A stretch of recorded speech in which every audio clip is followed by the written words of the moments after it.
172 first wicket partnership அப்படிங்கிறது ஒரு மிகப்பெரிய டாமினன்ஸ். ஆஸ்திரேலியாவை இப்போ கீழே போட்டிருக்கோம் நம்ம. இது ரொம்பவே டாமினேட் பண்ணி நம்ம வின் பண்ண போறோம் அப்படிங்கிறது நானே எக்ஸ்பெக்ட் பண்ணல. ஸோ இப்படி தெரிஞ்சிருந்தா நான் 4-0 இல்லை 5-0 சொல்லியிருப்பேன். கண்டிஷன்ஸ் இதே மாதிரி இருந்துச்சுன்னா ஆஸ்திரேலியன் பேட்டிங் அப்பர் ஹேண்ட் எடுக்கிறதுக்கு வாய்ப்பு இல்லைன்னு சொல்லிட முடியாதுல்ல. பேர்த்ல 4th and 5th டே கொஞ்சம் ஸ்பின் ஆகும். ஸோ இதையெல்லாம் வச்சு பார்க்கும்போது ஆஸ்திரேலியாவுக்கு இந்த 4th இன்னிங்ஸ் சேஸ் அப்படிங்கிறது ஒரு ப்ரெஷர் தான். ரெண்டாவது மேட்ச்ல திருப்பியும் அவர் தூக்கி பின்னாடி போட போறீங்களா என்ற ஒரு கேள்வி இருக்கு. ரோஹித் சர்மா வந்தாலுமே இவங்க 2 பேரும் ஓப்பனிங் ஆனா நல்லா இருக்கும் அப்படிங்கிற ஒரு மைண்ட் செட்ல தான் நானும் சரி, இந்தியன் ஃபேன்ஸ் எல்லாருமே சரி அப்படிதான் இருப்பாங்க. ஸோ இது கௌதம் கம்பீர் ஏதாச்சும் பண்ணி ரோஹித் சர்மா ஒரு மிடில் ஆர்டருக்கோ நம்பர் 3க்கோ புஷ் பண்ணாரு அப்படின்னா இந்த கோர் அப்படியே இருக்கும் அப்படின்னு பாக்குறேன். இந்தியன் பவுலர்ஸ் நேத்தும் சரி இன்னைக்கு காலில இருந்தும் சரி அந்த ஸ்டம்ப் டு ஸ்டம்ப் லைனை வந்து கரெக்டா போல்ட் பண்ணிட்டு இருந்தாங்க. ஸ்டம்ப்ஸ் அட்டாக் பண்றது ஆஸ்திரேலியன்ஸ் அதை வந்து கொஞ்சம் மிஸ் பண்றாங்களோ அப்படின்னு தோணுது. ஒன் இண்டியா ஹவுஸ் ஆட் நேயர்களுக்கு வணக்கம். பெரிதும் எதிர்பார்க்கப்பட்ட பார்டர் கவாஸ்கர் டிராஃபி நடந்துட்டு இருக்கு. ஃபர்ஸ்ட் ஒரு மாதிரி ஆரம்பிச்சாலும் இந்தியா ஒரு சூப்பர் கம்பேக் கொடுத்துருக்காங்க. இது இப்படியே நமக்கான ஃபேவரட்டா இருக்கும் அப்படின்னு நினைக்கலாமா, இல்லை இன்னும் ஆஸ்திரேலியா உள்ள வரதுக்கான ஆப்ஷன்ஸ் இருக்கா, டைம் இருக்கா அப்படின்றதெல்லாம் பத்தி பேசுறதுக்காக கிரிக்கெட் அனலிஸ்ட் கிருபாகரன் நம்மளோட நினைச்சிருக்காரு. சார் வணக்கம். சார் வணக்கம் ப்ரோ. இப்போ நான் சொன்ன மாதிரி பெரிய எதிர்பார்ப்போட ஆரம்பிச்ச ஒரு சீரீஸ். இந்தியா கொஞ்சம் சொதப்பலா தான் ஆரம்பிச்சாங்க. அதுக்கப்புறம் ஒரு சூப்பர் கம்பேக், நேத்தே ஒரு கம்பேக் வந்துருச்சு. இன்னைக்கு டே ஒரு dominant day by Indian batsmen 2 பேரு. எப்படி இருந்துச்சு ப்ரோ இன்னைக்கு அவங்க 2 பேரோட இன்னிங்ஸ்ன்றது? ஆக்சுவலா இவ்வளோ பெரிய கம்பேக் எதிர்பார்க்கல. நேற்று 150 ஆல் அவுட்டுக்கு அப்புறம் பவுலிங் சூப்பரா இருந்துச்சு. அண்ட் திரும்பவும் இந்தியன் பேட்ஸ்மேன்ஸ் ஒரு ஒரு 200 எல்லாரும் சேர்ந்து அடிப்பாங்க அப்படின்னு ஒரு எக்ஸ்பெக்டேஷன்ஸ் தான் இருந்துச்சு. பட் 172 ஃபர்ஸ்ட் விக்கெட் பார்ட்னர்ஷிப் அப்படிங்கிறது ஒரு மிகப்பெரிய டாமினன்ஸ். ஆஸ்திரேலியாவை இப்போ கீழே போட்டிருக்கோம் நம்ம. ஸோ ஆஸ்திரேலியாவை எந்த அளவுக்கு டவுனுக்கு தள்ளி இருக்கோம் அப்படிங்கிறது இந்த பார்ட்னர்ஷிப் இப்போ 172 அப்படிங்கிறது நாளைக்கு ஒரு டே ஃபுல்லா ஆடிட்டாங்க அப்படின்னா 300 350க்கு மேல ஒரு பார்ட்னர்ஷிப். ஸோ சாரி 300 350க்கு மேல நம்ம டார்கெட் கொடுக்க போறோம். ஸோ அப்படி பார்க்கும்போது ஸ்ட்ரெயிட்டாவே நம்ம அப்பர் ஹேண்ட் அண்ட் ஸ்ட்ரெயிட்டாவே இந்த டெஸ்ட் மேட்சை வின் பண்றதுக்கான வாய்ப்பு நிறைய இருக்கு அப்படின்னு பாக்குறேன். ஸோ ஸோ இதுதான். ஓகே, நீங்க ஒரு ஆள் தான் நம்ம லைவ்ல கூட நம்ம பேசிட்டப்போ இந்தியா 4-0 அப்படின்னு சொல்லியிருந்தீங்க. அதுக்கான முதல் ஆரம்பம் இந்த மேட்ச்னு எடுக்கலாமா? கண்டிப்பா. ஆக்சுவலா நான் இவ்வளோ சூப்பரா ஆடுவாங்கன்னு நானும் எக்ஸ்பெக்ட் பண்ணல. நான் 4-0 ஒரு கான்பிடன்ட்ல சொன்னேன். அண்ட் இந்த இந்தியன் டீம் ஒரு புது இந்தியன் டீம், கௌதம் கம்பீர் நிறைய யங்ஸ்டர்ஸ் உள்ள கொண்டு வராரு அப்படிங்கும்போது ஓரளவுக்கு கான்பிடன்ட் இருந்துச்சு. ஓரளவுக்கு ஃபைட் பண்ணி இந்த லாஸ்ட் பிஜிடி நம்ம நிறைய பிளேயர்ஸ் இல்லாதப்ப கூட ஃபைட் பண்ணி வின் பண்ணோம். அந்த மாதிரி தான் எக்ஸ்பெக்ட் பண்ணேன். பட் இது ரொம்பவே டாமினேட் பண்ணி நம்ம வின் பண்ண போறோம் அப்படிங்கிறது நானே எக்ஸ்பெக்ட் பண்ணல. ஸோ இப்படி தெரிஞ்சிருந்தா நான் 4-0 இல்லை 5-0 சொல்லியிருப்பேன் இப்படி ஆடுவாங்கன்னு தெரிஞ்சிருந்தா. ஓகே, இந்த இடத்துல நான் நெகட்டிவா பேசுறேன்றது வேணாம். பட் ஆனால் சின்ன ஒரு காஷியஸ். இன்னைக்கு நேற்று விக்கெட் வேற மாதிரி இருந்துச்சு. ஏன்னா டேம்ப் இருந்துச்சு. அதே மாதிரி ஓவர்காஸ்ட் கண்டிஷன்ஸுமே அவங்க பேட்டிங் வர்றப்போ கொஞ்சம் இதாக இருந்தது, நமக்கு ஹெல்ப் பண்ணுச்சு. பட் ஆனால் இன்னைக்கு நம்ம பேட்டிங் வர்றப்போ சன் வந்துருச்சு, நல்ல கண்டிஷன்ஸ் இருந்துச்சு. இன்கேஸ் அதே மாதிரி நாளைக்கு நாளானிக்கு அடுத்த 3 நாள் எந்த ஒரு ஓவர்காஸ்ட் கண்டிஷனும் இல்லாமல் நல்ல சன் இருக்கும் பட்சத்தில் அது அவங்களுக்கும் ஃபேவராக போகிறதுக்கான வாய்ப்புகள் இருக்குல்ல. இன்கேஸ் நம்ம ஒரு நாளைக்கு ஆடி ஒரு 350 400 கொடுக்குறோம்னா லாஸ்ட் 2 days அவங்களுக்கு பேட்டிங் இருக்கு. கண்டிஷன்ஸ் இதே மாதிரி இருந்துச்சுன்னா ஆஸ்திரேலியன் பேட்டிங் அப்பர் ஹேண்ட் எடுக்கிறதுக்கு வாய்ப்பு இல்லைன்னு சொல்லிட முடியாதுல்ல. கண்டிப்பா.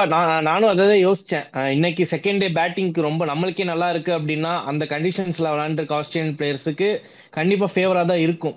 ஸோ இந்தியா அதை எப்படி அணுகணும் அப்படின்னா இன்னைக்கு ஒரு 172 அடிச்சிருக்காங்க. அண்ட் ஆஸ்திரேலியா ஒரு மைண்ட் செட்ல வருவாங்க. ஒரு சின்ன கொலாப்ஸ் இந்தியாட்ட பார்த்துட்டோம் அப்படின்னா அந்த ஒரு 300 350 அந்த ஒரு ரேஞ்சில் இந்தியா ஆல் அவுட் பண்ணிட்டோம், அந்த ஒரு லீட்ல பண்ணிட்டோம் அப்படின்னா 2 days இருக்கு. கண்டிஷன்ஸ் இதே மாதிரி இருந்துச்சுன்னா கண்டிப்பா சேஸ் பண்றதுக்கான வாய்ப்பு இருக்கு. ஸோ இந்தியா என்ன பண்ணணும் அப்படின்னா நாளைக்கு ஃபுல்லா பேட்டிங் ஆடணும். அண்ட் 4th டேவோடைய ஃபர்ஸ்ட் செஷன் டில் லஞ்ச் முடியுமே இந்தியா பேட்டிங் ஆடியே ஆகணும். ஏன்னா இன்னும் நம்ம கிட்ட 10 விக்கெட்ஸ் இருக்கு, கண்டிஷன்ஸும் நல்லா இருக்கு. ஸோ இந்தியா ஓரளவுக்கு அந்த 400 அந்த ஒரு டார்கெட் நம்ம செட் பண்ணிட்டோம் அப்படின்னா இந்தியாவுடைய பவுலர்ஸ் அந்த 400 அப்படிங்கிறது ஒரு ப்ரெஷர் இருக்காது. ஸோ ஈஸியாக விக்கெட் எடுக்கலாம். அண்ட் ஓவர் காஸ்ட் கண்டிஷன்ஸ், இன்னைக்கு சன் வெளியே வந்திருக்கு, நல்லா ஷைனா இருக்கு அப்படின்னு நம்ம பார்க்குறோம் அப்படின்னா, ஃபோர்த் டே ஃபிஃப்த் டே அப்படிங்கும்போது கண்டிஷன்ஸ் என்னதான் இருந்தாலும் பிச்சு கொஞ்சம் டயர்டா இருக்கும். ஸோ பேர்த்ல ஃபோர்த் அண்ட் ஃபிஃப்த் டே கொஞ்சம் ஸ்பின் ஆகும். ஸோ இதையெல்லாம் வச்சு பார்க்கும்போது ஸோ ஆஸ்திரேலியாவுக்கு இந்த ஃபோர்த் இன்னிங்ஸ் சேஸ் அப்படிங்கிறது ஒரு ப்ரெஷர் தான். அண்ட் ஒரு பெரிய ஸ்கோர் இந்தியா போடுறாங்க அப்படிங்கிற ஒரு இடத்துல எடுத்து பார்த்துட்டோம் அப்படின்னா கொஞ்சம் டிஃபிகல்ட் தான். பட் ஆஸ்திரேலியாவை நம்ம ரைட் ஆஃப் பண்ணவே முடியாது. ஸோ நம்ம எந்த அளவுக்கு ரன்ஸ் போட முடியுமோ ஆன் போர்ட் போட்டுறணும். அண்ட் அதுக்கப்புறம் நம்மளுடைய பவுலர்ஸ் கையில தான் இருக்கு மேட்ச்.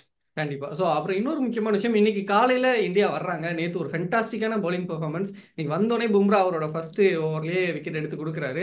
பட் ஆனா இருந்தாலும் இவ்ளோ நல்ல பவுலிங் பெர்ஃபார்மன்ஸ்லயும் லாஸ்ட் விக்கெட்டுக்கு 21 ரன் 22 ரன் பார்ட்னர்ஷிப் போடுறாங்க. அந்த டெய்ல் எண்டர்ஸ்ல டுவர்ட்ஸ் எண்ட் எடுக்கிறதுல இன்னும் கொஞ்சம் சிக்கல் இருந்துட்டு இருக்கா. ஏன்னா இது ஓவர் த பீரியட் நம்ம பார்த்துட்டே இருக்கோம்.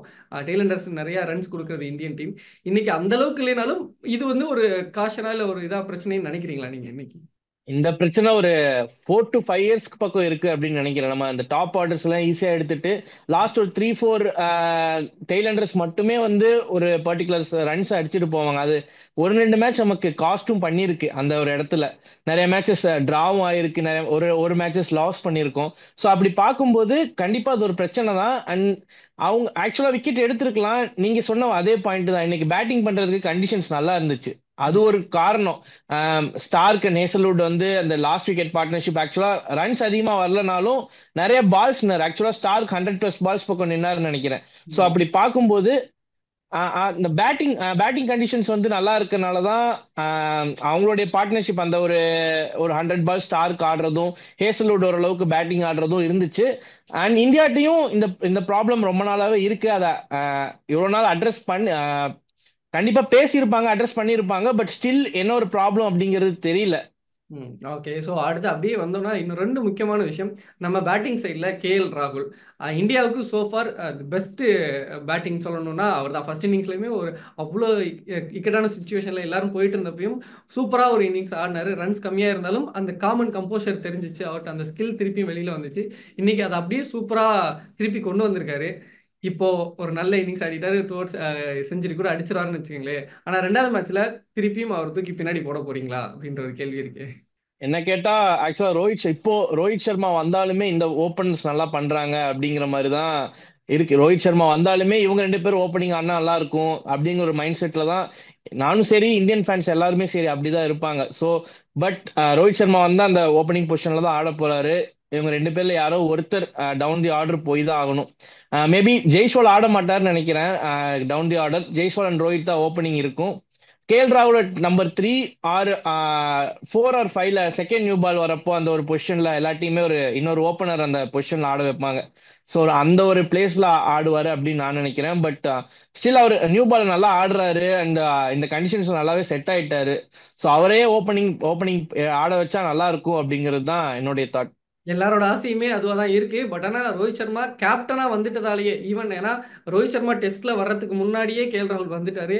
அவருக்கு முன்னாடியே அந்த ஓப்பனிங் ஸ்பாட்ல இருந்தவர்.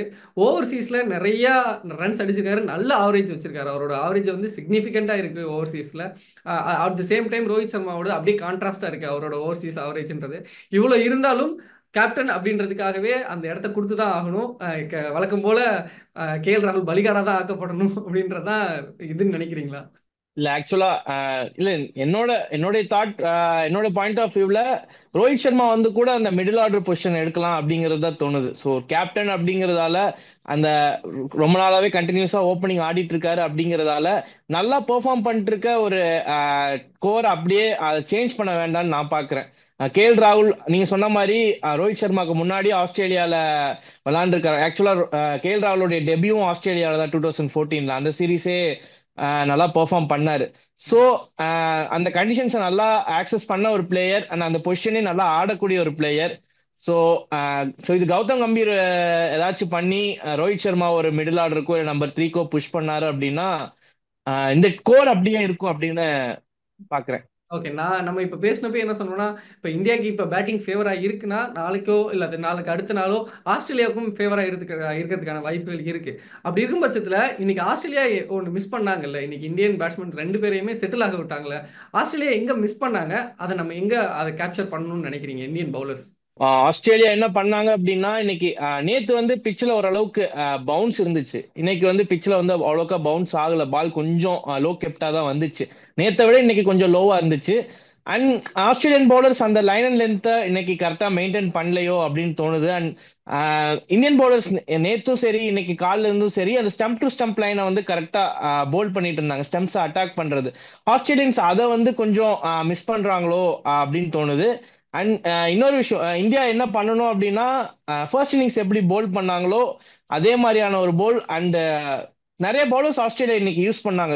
தொடர்ந்து ஸ்பெல் கொடுக்காம ஆக்சுவலா 7 பவுலர்ஸ் யூஸ் பண்ணாங்க. எல்லா பவுலர்ஸையும் மிக்ஸ்அப் பண்ணி கொண்டு வந்தாங்க. ஸோ அப்படி இல்லாம இந்தியா பாத்தீங்கன்னா ஒரு நேத்து ஃபுல்லாவே ஒரு மூணு மூணு பவுலர்ஸ் தான். இன்னைக்கு தான் நிதிஷ்குமார் ரெட்டி அண்ட் வாஷிங்டன் சுந்தர் வந்தாங்க.